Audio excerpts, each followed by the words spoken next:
अस्सलामुअलैकुम दोस्तों, welcome back to our channel find Urdu. डल डल का मतलब है बेजान, फीका, सुस्त, बेरंग। डल का मतलब है कोई ऐसी चीज जो बेरंग, फीकी या इंटरेस्ट ना दिलाने वाली हो। ये अक्सर कलर्स, रोशनी, आवाज या किसी शख्स की सोच और ताकत के लिए यूज होता है।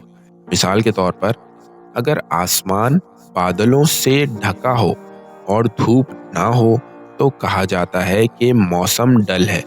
इसी तरह अगर कोई लेक्चर बहुत बोरिंग हो तो कहा जाता है कि ये लेक्चर डल था। The weather was dull and cloudy all day. मौसम सारा दिन फीका और बादलदार रहा। तो दोस्तों, डल का मतलब है फीका, बेरंग या बोरिंग।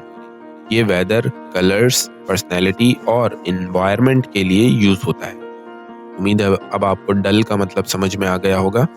मिलते हैं नेक्स्ट वीडियो में। शुक्रिया।